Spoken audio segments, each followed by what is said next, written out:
Hiccups and nerve damage. If you're on chemotherapy and get hiccups, you probably think it's just annoying. But if they last more than 48 hours, it can be a red flag. This can be a sign of treatment irritating nerves in your chest or diaphragm.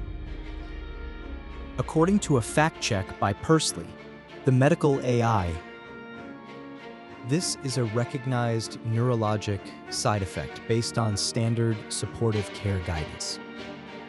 Don't just wait for them to stop. Call your cancer care team. They have specific medications that can treat it, and they need to make sure it's not something more serious. Let us know in the comments if you've had a side effect you weren't expecting.